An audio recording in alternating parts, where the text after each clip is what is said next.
Hello दोस्तों, आज हम ईवीएस के कुछ महत्वपूर्ण क्वेश्चंस के बारे में और टॉपिक्स के बारे में डिस्कस करेंगे जो कि सीटेट और यूपीटेट दोनों में ही आने की संभावना में रहते हैं। यहाँ जितने भी आपको टॉपिक्स मिलेंगे ये सभी दोस्तों अधिकतर हमें देखने को यूपीटेट और सीटेट में अभी तक मिले हैं। तो हमें बिना समय गंवाए आपको सीधे के सीधे मुद्दों पर लेकर चलती हूँ। तो मेरा पहला टॉपिक है जानवर, चिड़िया एवं कीट पतंगों के बारे में। हम सब मोस्टली घरों में रहते हैं तो इन चीज़ों के बारे में देखते भी रहते हैं। हमारा सराउंडिंग आसपास में जानवर और चिड़िया और कीट पतंगों को देखता ही है, लेकिन फिर भी कुछ ऐसे जानवर हैं जो हमारे आसपास नज़र नहीं आते, लेकिन इनके बारे में भी हमें जानना बहुत ज़रूरी होता है। तो पहले हम बात करते हैं स्लॉथ की। दोस्तों, आपने नाम तो पहले भी सुना होगा। स्लॉथ एक भालू जैसा दिखने वाला जानवर है, लेकिन ये भालू नहीं होता। यह करीब 17 घंटे पेड़ से उल्टे लटक कर मस्ती से सोता रहता है, लेकिन कहने के लिए ये बहुत एक अजीब और आलसी जानवर है, क्योंकि इसको अपने मतलब पेड़ पर लटकने के अलावा और किसी चीज़ से कोई मतलब नहीं रहता। स्लॉथ हफ्ते में एक बार सोच के लिए, यहाँ तक कि सोच के लिए भी वह केवल एक बार ही नीचे उतरता है। स्लॉथ जिस पेड़ पर रहता है उसी पेड़ की पत्तियों को खा करके अपना पेट भरता रहता है। दोस्तों, सबसे कमाल की बात तो ये कि वो 40 वर्ष के अपने जीवन में केवल 8 पेड़ों को ही बदलता है। अब आप सोच रहे होंगे इतना आलसी जीव। हाँ, तो आलसी जीव तो है ही है। तो आगे हम बात करते हैं बाघ के बारे में। यह हमारा दूसरा जानवर है, जो कि बाघ तो सभी को मालूम है कि वह हमें 6 गुना बेहतर तरीके से वह देख सकता है मनुष्य की अपनी सामान्य दृष्टि के अनुसार। बाघ की मूंछें हवा में होने वाले कंपन को भांप लेती हैं। इसी के सहारे वह शिकार की सही स्थिति का पता लगा लेता है। अंधेरे में रास्ता ढूंढने में बाघ को मदद भी मिलती रहती है। बाघ मौके के अनुसार अपनी आवाज़ भी बदल लेता है। बाघ की गर्जना की आवाज़ 3 किलोमीटर दूर से भी सुनी जा सकती है। और हाँ मित्रों, बाघ हवा की वजह से पत्तों के हिलने और शिकार की वजह से झाड़ियों के हिलने से हुई आवाज़ में अंतर को भी पहचान सकता है। बाघ के दोनों कान बाहर की आवाज़ों को अच्छे से सुनने के लिए अलग अलग दिशाओं में बहुत ज़्यादा घूम सकते हैं। चलिए फ्रेंड्स, अब दूसरा हमारा नेक्स्ट टॉपिक है जानवर, चिड़िया एवं कीट पतंगों के बारे में। छिपकली सामान्यतः हर किसी के घर में दिखाई देती ही है, लेकिन कभी कभी ऐसा मौसम होता है जिसमें ये चली जाती हैं। अभी बात करें सर्दियों की, तो हम देखते हैं कि अक्सर कर घर में से छिपकलियां गायब हो जाती हैं। तो जानवर किसी खास मौसम में लंबी गहरी नींद में चले जाते हैं, जैसे कि सर्दी के मौसम में, और ये है छिपकली। चील, बाज और गिद्ध हमसे ज़्यादा 4 गुना देख सकते हैं। जैसा कि इससे पहले मैंने आपको बताया कि बाघ जो कि 6 गुना सामान्य दृष्टि से अधिक देख सकता है, और चील, बाज, गिद्ध 4 गुना सामान्य दृष्टि से कहीं तेज़ देख सकते हैं। ज़्यादातर पक्षियों की आंखें उनके सिर के दोनों तरफ होती हैं। पक्षी एक ही समय में 2 अलग अलग चीज़ों पर नज़र रख सकते हैं। जब यह बिल्कुल सामने देखते हैं तब इनकी दोनों आंखें एक ही चीज़ पर होती हैं। ज़्यादातर पक्षियों की आंखों की पुतली घूम नहीं सकती। वे अपनी गर्दन हिलाकर या घुमाकर ही आसपास की चीज़ों पर नज़र रखते हैं। पक्षी जब दोनों आंखें एक ही जगह पर केंद्रित करते हैं तब उनकी चीज़ की दूरी का एहसास उन्हें होता है। जब पक्षी अपनी दोनों आंखें अलग अलग चीज़ों पर केंद्रित करते हैं तो उनका देखने का दायरा और भी ज़्यादा बढ़ जाता है।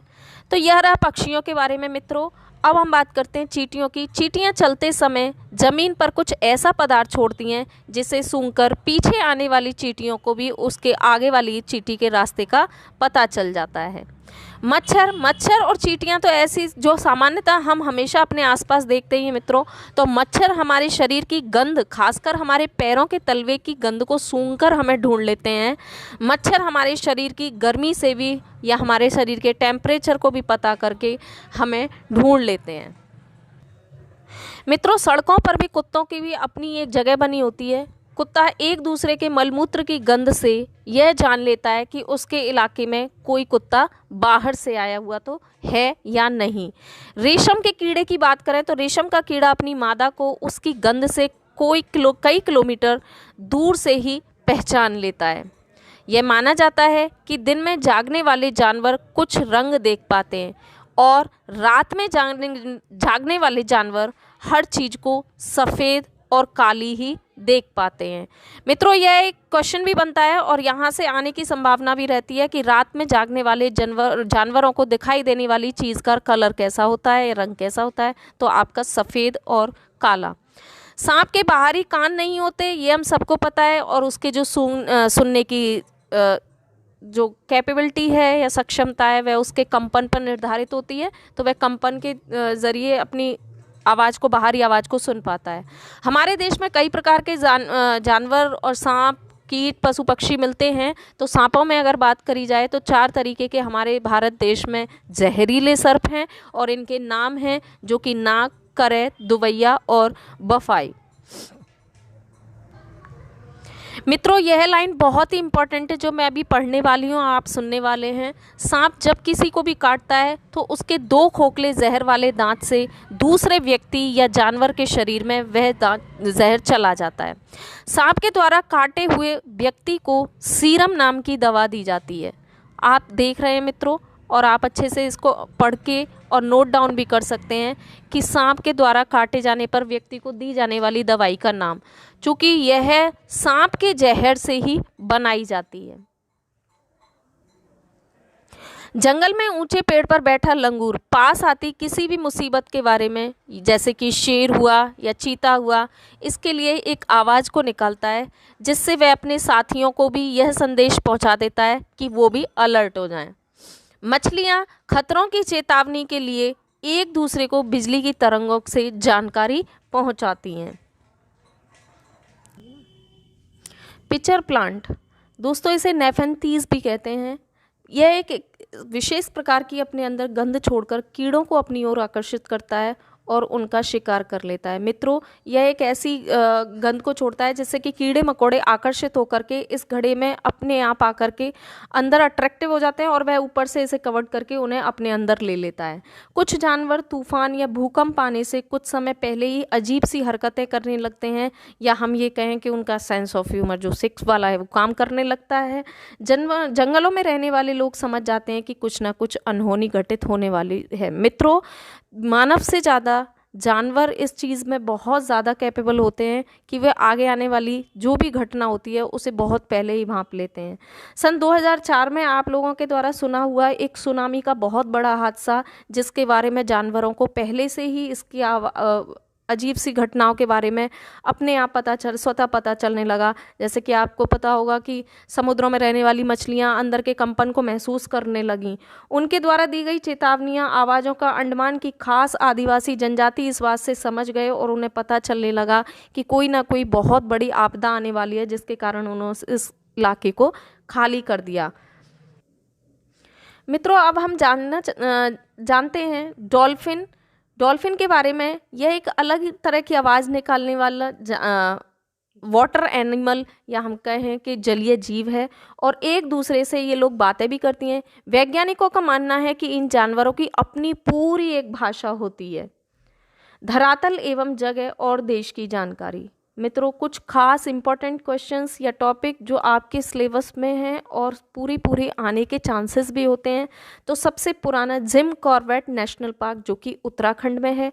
घना पक्षी विहार राजस्थान के भरतपुर जिले में है। उड़ीसा के कालाहांडी जिले में सबसे अधिक चावल पैदा होते हैं। आत्रेयपुरम जिला आंध्र प्रदेश में है। सबसे ज़्यादा भारत में चावल का उत्पादन उड़ीसा के कालाहांडी जिले में ही होता है। मित्रों, अब हम बात करते हैं कुछ ऐसे सब्जी फलों की जो कि हमारे भारत में बाहर से आई हुई हैं। हरी मिर्च, टमाटर और आलू दक्षिण अमेरिका से आया। पत्ता गोभी और मटर यूरोप से आए। कॉफ़ी, बीन्स और भिंडी अफ्रीका से आए हैं। मित्रों, अब बात करते हैं हम राजस्थान के एक झील के विषय में। गंडीसर झील, यह राजस्थान के जैसलमेर ज़िले में है, जहाँ पर घाट में एक कभी स्कूल हुआ करता था। जैसलमेर में 9 झीलें भी हैं जो एक बड़ी झील से पानी बरसने पर भर जाती हैं।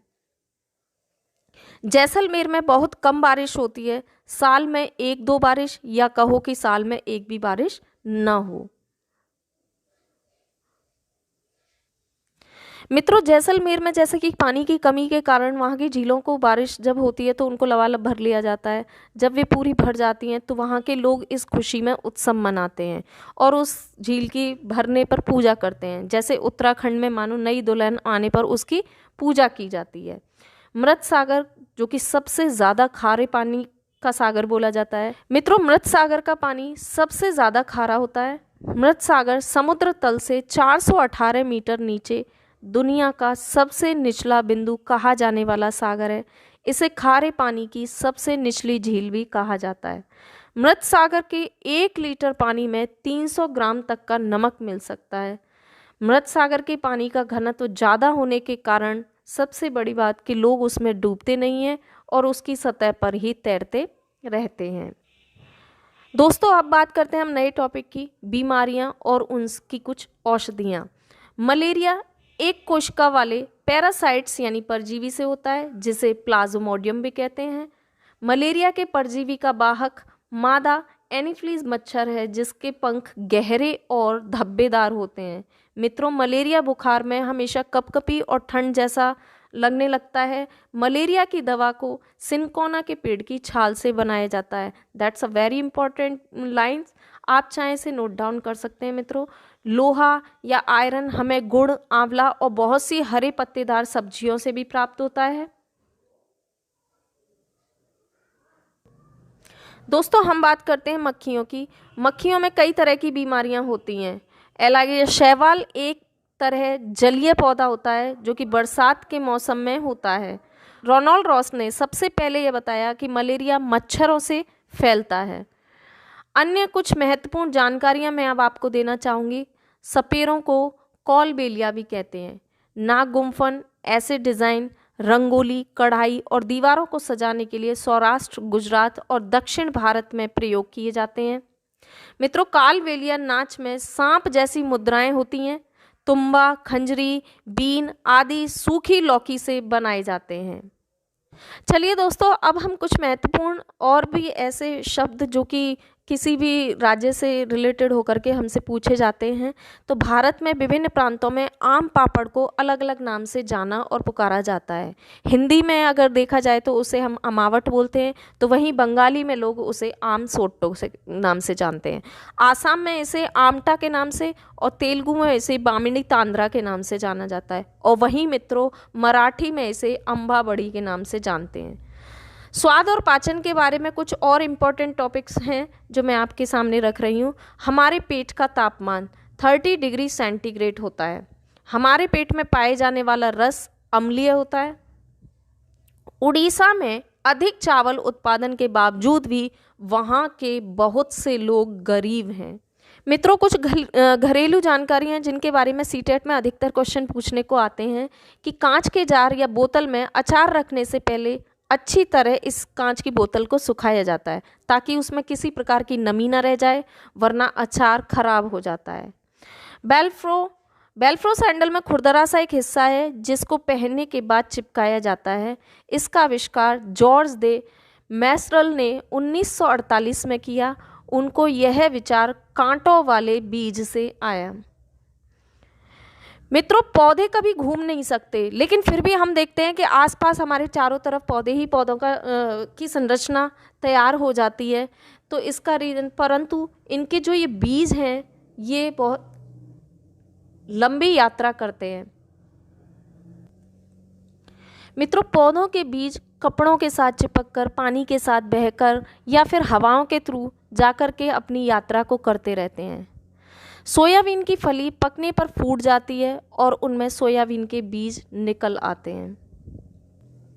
चलिए मित्रों, अब एक महत्वपूर्ण और इम्पॉर्टेंट टॉपिक के बारे में हम जानते हैं जो कि हमेशा अक्सर कर हमारी परेशानियों में बना ही रहता है, कुएं और झीलों के सूखने का कारण। मित्रों, अब तो कहीं कहीं हमें देखने को कुएं मिलते भी नहीं हैं। और इनका पानी सूखने का रीज़न क्या है? पानी को मोटर के द्वारा निकाला जा रहा है, जिससे ज़मीन का पानी तो स्वतः ही कम हो रहा है। आज भी हम देखते हैं कि मित्रों, घरों में समर लगी होती हैं जो कि पानी को इतने घंटों तक फैला करके हम वेस्ट करके उस पानी को ऊपर की तरफ खींच करके सारे ज़मीन को अंदर से खोखला कर देते हैं। अब झीलें भी कम हो रही हैं। जहाँ पहले वर्षा का पानी इकट्ठा हो जाता था तो सभी स्टोर होकर के उसे हम यूज़फुल कर लेते थे, लेकिन अब वो यूटिलाइज़ होने के लिए हमारे पास ना तो झीलें बची हैं, ना कुएँ बचे हैं। पेड़ों के चारों तरफ और पार्कों की में मिट्टी तो रही नहीं और सभी कुछ सीमेंट से ढक दिया गया है, जिससे वर्षा का पानी कहीं स्टोर ना होने की बजाय सीधा निकल जाता है। 1986 में जोधपुर और उसके आसपास वर्षा नहीं हुई, फिर लोगों को ध्यान आया कि वहाँ एक पुराना कुआं या बावली है। लोगों ने पैसा इकट्ठा किया और लगभग 200 ट्रक कूड़ा वहाँ से निकाला गया और नीचे उसके लोगों को पानी प्राप्त हुआ। प्यासे जोधपुर को बावली से पानी मिला। कुछ सालों बाद वहाँ अच्छी खासी बारिश भी हुई और बावली के लोग फिर इसे भूल गए। मित्रों, अब बात करते हैं हम कुछ अपनी हिस्ट्री की जानकारी की। अलबर्नी, आपने नाम तो सुना होगा। हजारों साल पहले ये भारत में उज्बेकिस्तान से आया हुआ था। अलबर्नी ने भारत की संस्कृति, भारत की परंपरा, भारत की हर चीज़ को बहुत ध्यान से समझता था और जब वह भारत आया तो उसने इन सभी चीज़ों को पहले ध्यान से समझा और जाना कि यहाँ के लोग जो है वो तालाब बनाने की कला में बहुत निपुण हैं और वे बड़े बड़े पत्थर और लोहे के चबूतरे झीलों के किनारों पर बनाते हैं। अलबर्नी ने सारी बात को विस्तृत रूप से लिखा भी। यह सारी बातें 1973 में मिली एक स्टाम्प पर उसने लिखी थी, जो अलबर्नी के जन्म के 1000 साल बाद मिली। अब बात करते हैं मित्रों हम 1930 में दांडी मार्च का आयोजन की। यह आयोजन इसलिए किया गया क्योंकि उस समय भारतीयों को समुद्र से नमक बनाने की इजाज़त नहीं दी गई थी। इस कारण से महात्मा गांधी के द्वारा दांडी यात्रा को अहमदाबाद से गुजरात के समुद्रों के किनारे तक ले जाकर के इस यात्रा को पूरा किया गया।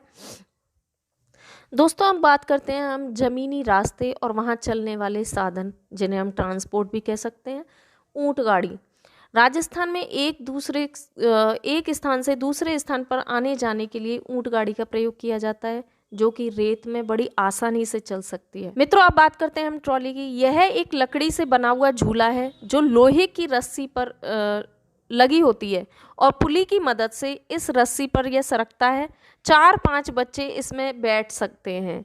बात करते हैं हम अब जुगाड़ की। जुगाड़ जो कि आजकल देखने को अवेलेबल नहीं होते मित्रों, लेकिन यह एक प्रकार की मोटर बाइक जैसी दिखने वाला साधन है, पर पीछे से लकड़ी के ये फट्टों से बना होता है। इसमें कई लोग बैठ सकते हैं। बात करते हैं हम सीमेंट के पुल की। यह सीमेंट ईंटों और लोहे की सरियों से बने होते हैं। और नेक्स्ट इम्पॉर्टेंट अगर हम बात करें तो वल्लम केरल में नदी पार करने के लिए प्रयोग किया जाता है। वल्लम लकड़ी की बनी एक छोटी सी नाव होती है। मित्रों, नेक्स्ट पॉइंट है हमारा बैलगाड़ी। बैलगाड़ी मैदानी इलाकों के गांव में अक्सर प्रयोग में लिया जाने वाला साधन है। जिस पर बैठ कर के लोग, जहाँ कच्ची सड़कों पर लोगों को ट्रांसपोर्ट अवेलेबल नहीं होता, वहाँ बैलगाड़ी को आसानी के साथ वहाँ पर लोगों को लाने ले जाने का काम करती है। आगे के हम कुछ महत्वपूर्ण क्वेश्चनों के बारे में या इम्पोर्टेंट टॉपिक्स के बारे में नेक्स्ट वीडियो में हम वार्तालाप करेंगे। तब तक के लिए मित्रों, प्लीज़ अगर आपको मेरा वीडियो पसंद आया हो तो एक बार लाइक ज़रूर कर देना। Thank you so much my friends.